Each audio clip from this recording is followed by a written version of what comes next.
Excellency Ferdinand R. Marcos Jr.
Muli ang Pangulo ng Republika ng Pilipinas, His Excellency Ferdinand R. Marcos Jr.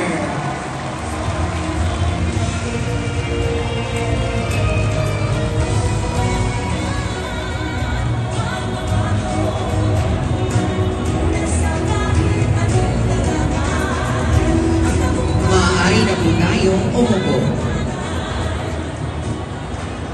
Para sa panimulang bahagi ng ating programa, inaanyayahan po natin si Cagayan de Oro City Mayor Orlando Uy upang magbigay ng kanyang pambungad ng talumpati.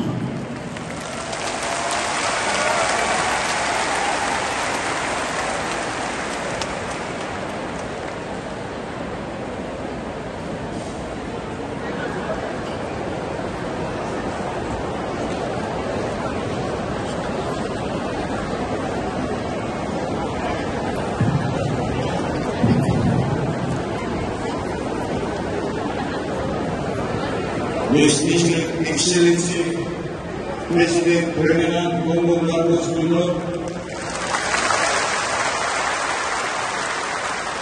House Speaker Ferdinand Martin Romualdez, members of the House of Representatives,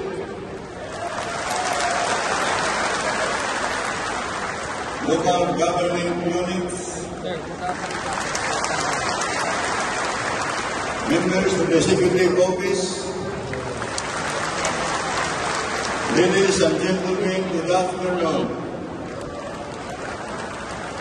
Una sa lahat, pasasalamatan po natin ang Panginoon sa panahon ito na tayo pinagsama para paigtingin ang mga pamaraan natin sa pagbigay ng serbisyo ng ating mamamayan.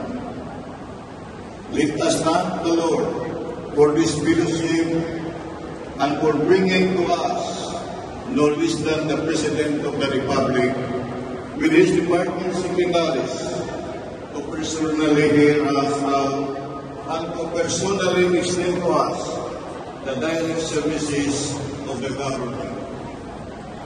Public service is not an occupation, but it is a vocation. A public servant is not a position or a person holding a government position, but an individual with a personality that upholds the interest of the people above oneself. Sa pagtanggap ng katungkulang ito, mayroong mga sakripisyo na kailangan gawin sa pagbigay ng oras, sa pagtiis ng init, at sa paglimot sa pagod para lang makausap at mabigyan ang nararapat na serbisyo ang mga nangangailangan. In behalf of the city government of Cagayan de Oro, I am honored that the President of the Republic President Bongbong Marcos and his administration is also doing what we believe is the right thing to do. He is bringing government closer to the people, and he is bringing the people closer to the government. Sa aming pananalitang Bisaya, sinasabi po natin na ang gobyerno dool sa katawan o ang katawan dool sa gobyerno. Mr. President, your presence here affirms that we at the city government of Cagayan de Oro City is doing the right thing for our people. Mr. President, President Bongbong Marcos, sir, and to the rest of your team, we welcome you to the city of Golden Principe.